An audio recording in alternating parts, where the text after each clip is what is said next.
I was thinking about how weird phones actually are. Like, imagine going back 30 years and showing somebody an iPhone. You'll probably have to explain what half the apps even are. Show them Google Maps and tell them that this tiny rectangle can tell you exactly where you are. You'd show them social media and explain that you can see what the other people on the other side of the planet are doing. And you'd show them that you can buy basically anything from it. That you can talk to anyone, watch almost anything, and have the entire thing track where you go. And I feel like the last part would probably freak them out a little, because if you told someone back then, yeah, in the future we're all going to carry these things around everywhere, they're going to know where we are, they're going to remember what we search, and they are going to collect a ridiculous amount of information about us. They probably say, like, why the hell would anyone agree to that? And honestly, that's the weird part, because we did, and most of us didn't even think twice about it. We just clicked allow, we clicked accept, and continued using the app. So at some point I started wondering, how much privacy have we actually given away? And more importantly, would we even notice if it was completely gone? Because think about how much we actually use our phones for. It's not just a phone anymore.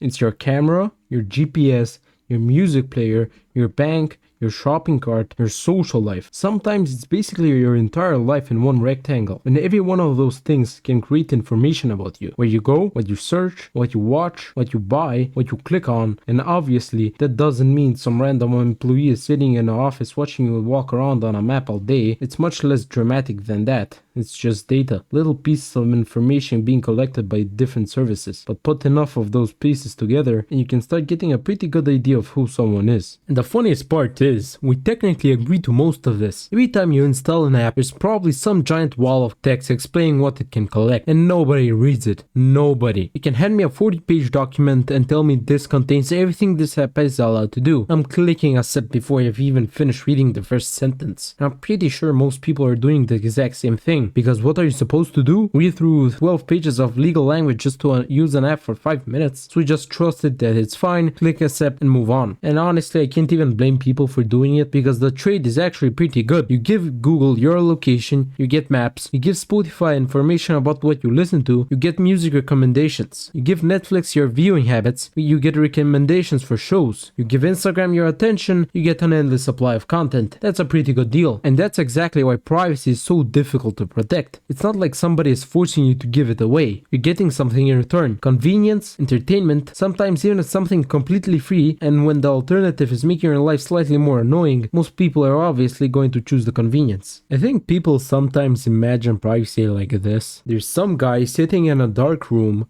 watching your camera, reading every message, following you around. And honestly, that's probably not the interesting part. The interesting part is what happens when all of that information gets processed automatically. Your searches, your location, your interests, your purchases, your viewing habits, none of those individually tell somebody everything about you, but together they can create a pretty detailed picture. Stop being just a random person using an app, you're a pattern, and patterns are incredibly valuable. And you can see the effect of this pretty easily. You search for something and suddenly you start seeing it everywhere. Maybe you're looking at a pair of headphones, you don't even buy them, and somehow for the next week every website seems to know you're interested in headphones. YouTube, Instagram, random websites, everything. And you're sitting there thinking, why the hell am I getting ads for this? Because you told the internet you were interested. Maybe not directly, maybe you just searched for it, maybe you watched a video about it, maybe you clicked on a product, but that tiny action became another piece of information, and eventually the system starts getting pretty good at predicting what you might do next. And here's the funniest part, we know this. We've known about data collection for years. People complaining about it constantly, and then we download another app, we click accept,